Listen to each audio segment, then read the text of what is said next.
It's time.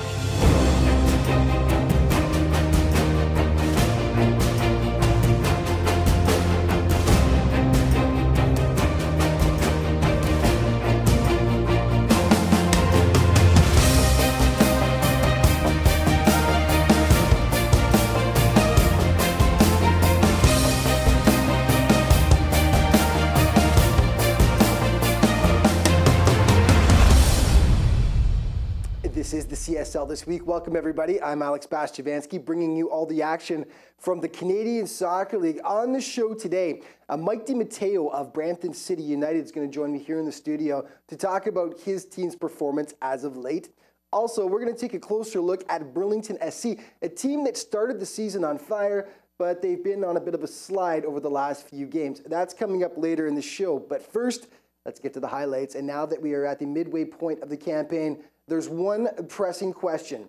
Can anyone actually beat York Region? At this point, you have to wonder. Heading into their game on Sunday, the Shooters were unbeaten in 10 games this season and had looked utterly dominant in the process. And as they showed on the road against defending playoff champs Waterloo, they've got no intention of slowing down anytime soon. The highlights now brought to you by Leica Sports, official sponsor of the Canadian Soccer League. Last year's playoff champions, Waterloo, just 3 wins in 12 games heading into this contest, and they got overrun by the juggernauts that is York Region. 11 minutes in, Francisco Perez unloads from 12 yards out. DiMatteo makes the nice stop to keep it scoreless, though. Nothing he could do about this, though. Hector Mackey crosses, Babjide Fedobe, boom. 1-zip Shooters after 23 minutes of play. Okay, on to the second half of play we go now, and it was all Shooters all the time. First, Ryan Dummett gets a bit of room here at the edge of the box and smokes it off the crossbar, though. And DiMatteo keeping his team close for a little while anyway. Richard Edwards with the point-blank shot. Nice stop by Imad, but the dam breaks in the 61st minute. Where, oh where, is the Waterloo defense on this one? Paul watching. Richard Edwards with the header, 2-zip Shooters as they celebrate in front of a good pack of their traveling fans. And the Shooters keep on rolling, 73rd minute. Hecura with the initial stop here. Nobody picks up Adrian Pena. Once again, Hecura hung out to dry, 3-0 York Region. Best chance of the game for Waterloo comes to Drazen Vukovic in the 76th minute, but Emmanuel Hamiltonis sprawls to make the massive stop and gets caught in the net in the process. 84th minute, Adrian Pena does all the work. Hecura with the save, but this guy can only do so much. Edwards pounces on the rebound. That's his second of the game. 4-zip Shooters, utter dominance. That's how this one ends. Can anyone stop York Region? Now unbeaten in 11 to start the season, looking stronger and stronger with each passing games. They now have a 9-point bulge at the top of the standings. Well, Brampton City United has certainly upped their play as of late. After going winless in 7 contests, United had a mini win streak of 2 games going heading into their contest against Serbia on Saturday. It was an intriguing matchup at Lamport Stadium with playoff intensity present from the opening whistle. Brampton comes charging out of the gate. 7th minute, Isaac Udy, one-time shot just off the outside of the post, though. 36th minute, John Fatoki collects the feed out front, controls it, and smokes it past Stefan Avramovic. 1-zip United heading into the break. Okay, on to the second half we go, and Serbia ends up getting it back. The giveaway by Michael Odemore. Sajer Reed charges in, feeds Timote Zakrasek, and we are all knotted up at 1 through 50 minutes of play. Then they nearly pot another as the teams play pinball for a few moments here. Reed collects, but Christian Montero gets down to make the point-blank stop. Then things get testy. Francisco Juarez with the reckless challenge on Avramovic takes the cleats to the chest. Not sure what he was thinking there. That's his second yellow, so United go down to 10 men for the last 25 minutes. And then Serbia coach Juro Stamatovic sure gets into it with the officials as well. He's tossed from the sidelines.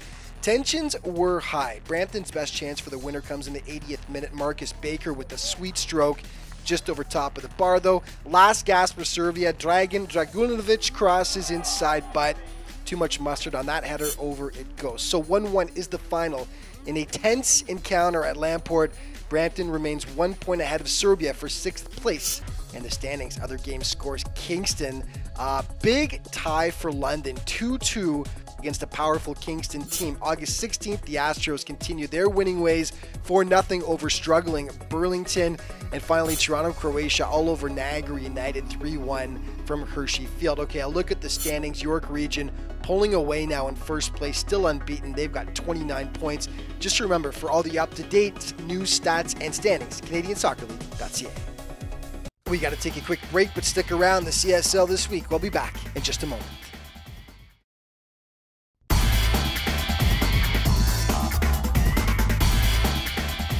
Welcome back onto second division action now. And, you know, while Niagara United's B team may sit 9th in the standings and have only 1 win to their credit so far, the guys never fail to play one heck of an entertaining brand of football. Not only that, they've been close so many times against the top teams despite not coming out with a win. Unfortunately for United, it was the same old story against Toronto, Croatia on Saturday. The squads braving the rainy conditions in what turned out to be a real entertaining contest. Just 4 minutes in, Abu Kamara plays give and go with Derek Patterson. He slides it home past Ricardo Bunt. 1-0 Niagara. Exactly the start they were looking for, but the Croats strike back. Bodan Solipka collects the nice feed. He's got time to control it and slide it past Bradley Jamel. 1-1 game through 23 minutes. 7 minutes later, the Croats put on a passing clinic. Just watch.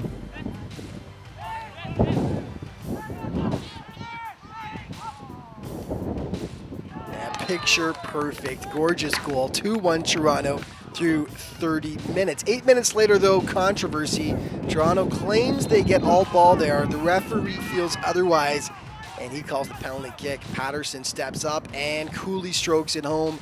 2-2, and we're still not out of the first half. Then it's Lucky Magon going to work here. He eats Niagara's lunch and then some. Top-notch skills to put the Croats up 3-2. Okay, finally, we head into the second half after 5 goals in the first, and Niagara claws back again. The ball deflects off Alexander Manta past the sprawling Bunt. 3-3 game through 50 minutes, but yet again, the Croats pull ahead. Great shot here by Robert Vidakovic, but still, Jamel needs to make that save, and he knows it. 4-3 Croats through 72 minutes. Dying seconds now.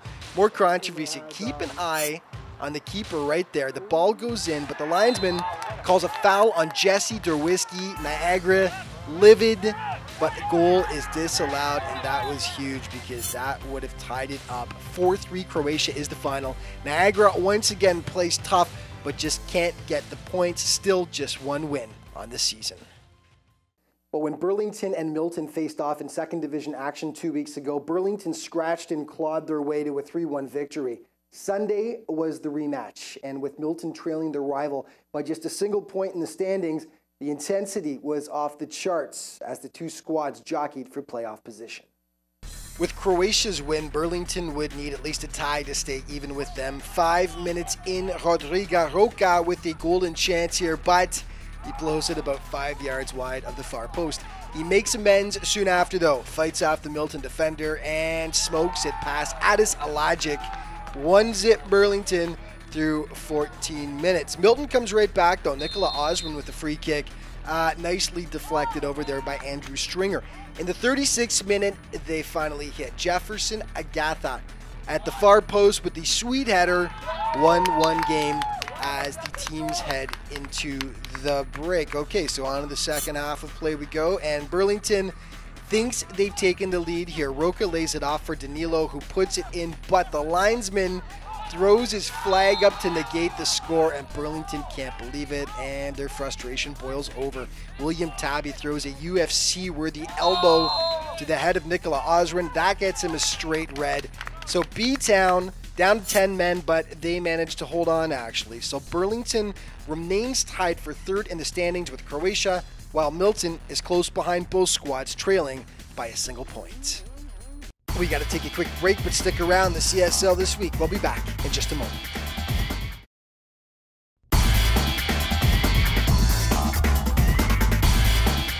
Welcome back. Mike DiMatteo, the owner of Brampton City United, joins me here in the studio. Mike, welcome back. Thank you, Alex. Second time this year, actually. We had you on the very first show of the season. At that time, you and I were chatting about it.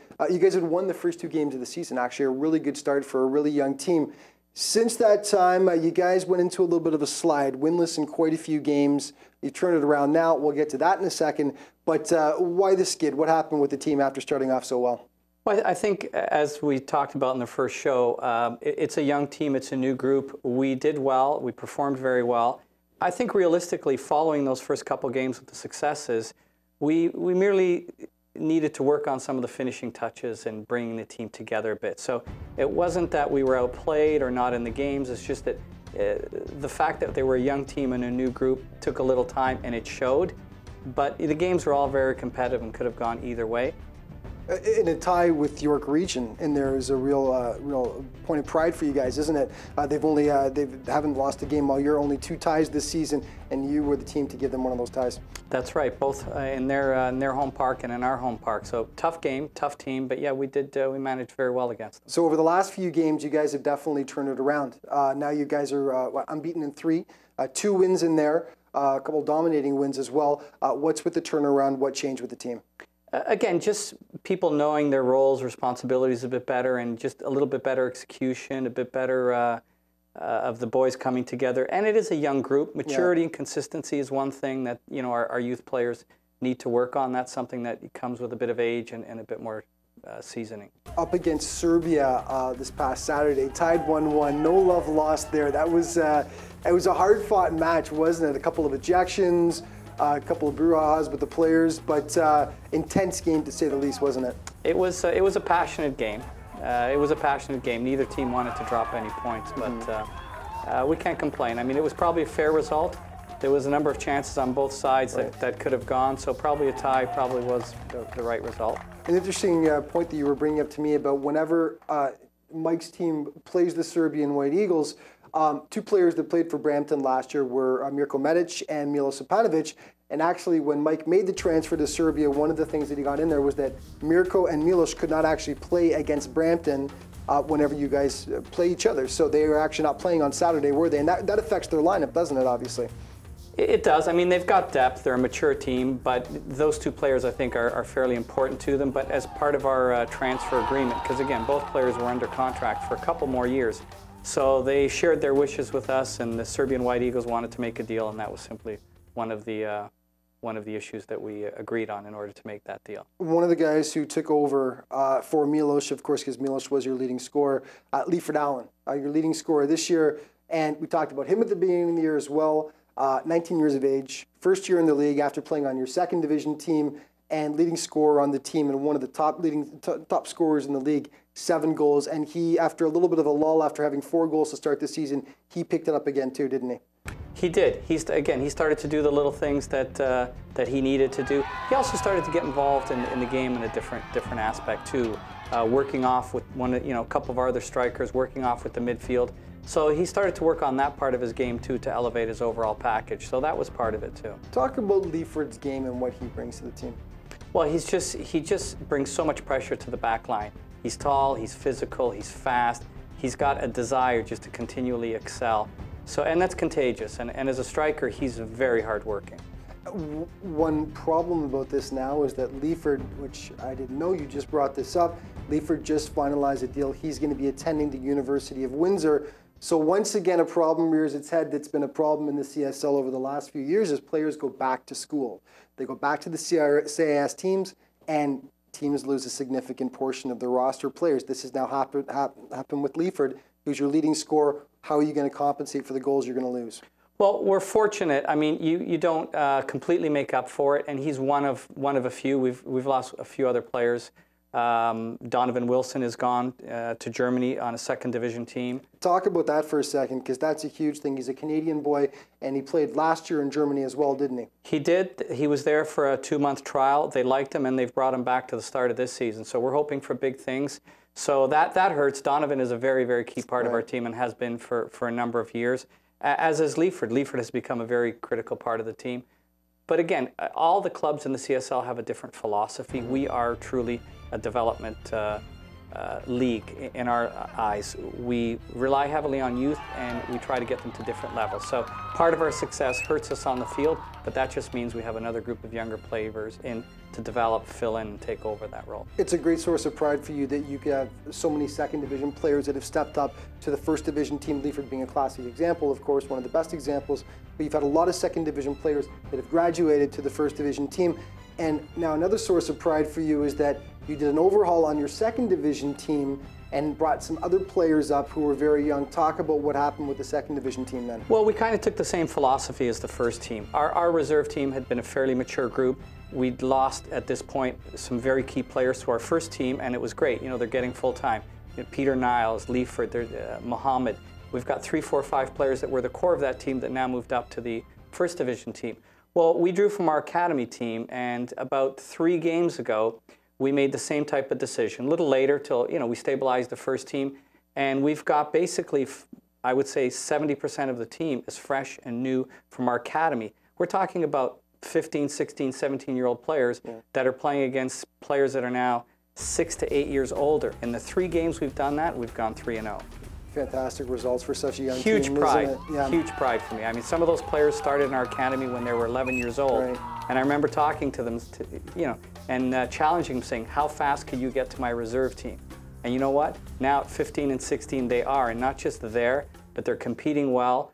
They've performed extremely well, going 3-0. So we're excited about that. It's important to have that pipeline, isn't it, for them to be able to see that pipeline of how they can take the step to that next level. Absolutely. Okay, so we're just about out of time. One question I asked you at the beginning of the season, or one thing you brought up actually, was that this was a group that you felt that of all your time over the last few years being involved with Brampton City United, you felt this was a team that had the most potential down the road. So we're just past the midway point of the season. How do you feel about that now? Do you still feel the same way? I still do. Given the age of the team, the youthfulness of the team, and the amount of time they've spent together, I still think it's a very, very exciting group. Mike, we're just about out of time, but thanks so much for being here, buddy. Thanks for having me, Alex. Okay, Pleasure as always. All right, CSL This Week will return in just a moment.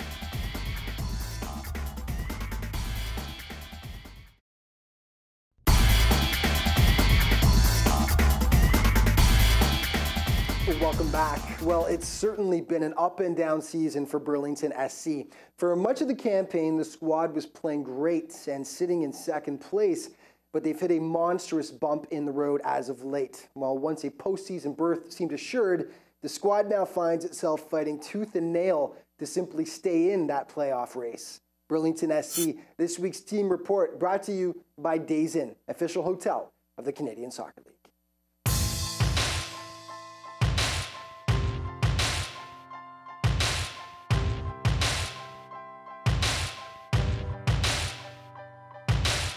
Burlington SC entered the Canadian Soccer League in 2013, and right from the start were a competitive squad. Not only did they pick up 7 wins in their first season, a respectable total for an expansion team, they were in the thick of the playoff race for much of the campaign. Ultimately, they fell short by 5 points, but overall, the team were satisfied with the way their inaugural season went. You know, last season it was an awesome time. You know, it was really getting into things, you know, getting comfortable with the team, chemistry, and, you know, we had a lot of ups, a lot of downs, but, you know, unfortunately, you know, we weren't able to make the playoffs. But overall, I thought it was a pretty well season, you know. This season has seen the team improve its play in a big way. Up until 2 weeks ago, the squad were hot on the heels of front-runner York Region for top spot in the league standings. They've tailed off a bit since, but just past the midway point of the season has still nearly matched their win total from all of last year. To see the dedication, to see the commitment that Burlington puts into, you know, the coaching staff that we have here, which is, you know, amazing. You know, the teammates that we have, you know, training each and every day, you know, sometimes doing 2-a-days each and every day. It's a lot of hard work, and, you know, it's hard work that's being paid off. That's the best part about it. This team is solid from the back to the middle, going up to the top. We have a perfectly balanced team. We're able to keep possession, knock the ball around, get the ball to where it needs to go. So the team is very well balanced. And then when it comes up to the top, you got with me and Nick with our speed, we give the team a lot of trouble with the speed that we have. Because as soon as we keep playing, knocking through space, we give them hell. A few games we could have won that we should have won, but that's how it goes. But so far we have a strong team. When everyone's well, we could give any team in the league a run for their money. One of Burlington's most dangerous weapons is a man who needs no introduction to Toronto area soccer fans. Former TFC striker Nicholas Lindsay, who suffered a knee injury in 2011 with the team and missed the entire season. After being released in 2012, he joined the new Burlington squad, and with 11 goals in 2013, he was one of the league's top scorers. With his playing experience before, everybody knows what he's done, what he can do. Last year he played phenomenal. This year he's doing just the same thing. A great guy, and he really brings this presence to the team where if we need that extra factor, he's always willing to do that job for us. So. Lindsay was responsible for recruiting Darren Chambers, another of Burlington's chief weapons. Friends for years, Lindsay spoke highly of the training and atmosphere in Burlington, and Chambers joined the team this season after spending 2013 in the OSL. He brings a scoring touch and unmatched speed to the squad. I said, you know what, there's always opportunity here for Burlington, and they're always looking, so, you know, why not take that stage? And they only look for key players, and for someone like himself, which has everything that it takes to play in the CSL, I said this would be a great opportunity for you. You know, he's a wonderful talent. You know, he's an amazing footballer. He has everything it takes, the speed, technical ability, finishing ability, you know, taking guys 1v1. He has everything it takes, and, you know, I only see a bright future for him in football in general.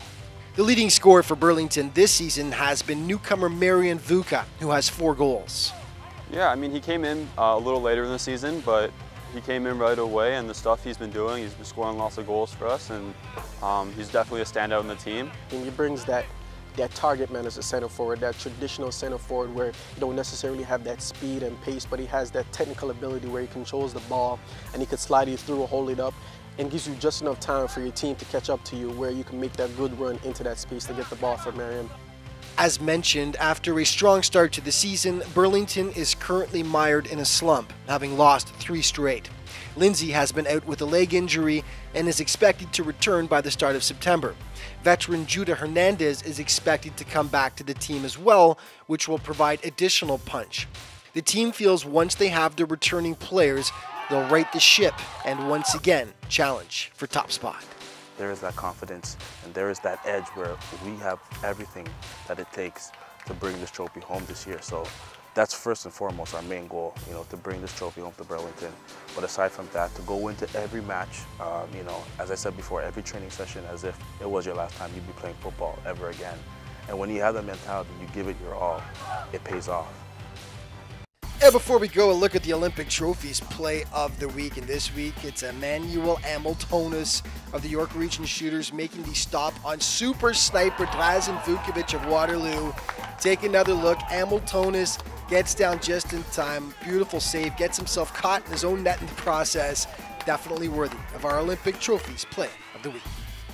And that's all the time we've got for this week. But just remember that for all the latest up-to-date news, stats, and standings, head to CanadianSoccerLeague.ca. And you can also check out the league on Twitter at CSL_soccer. Thanks for watching, folks. I'll see you next week.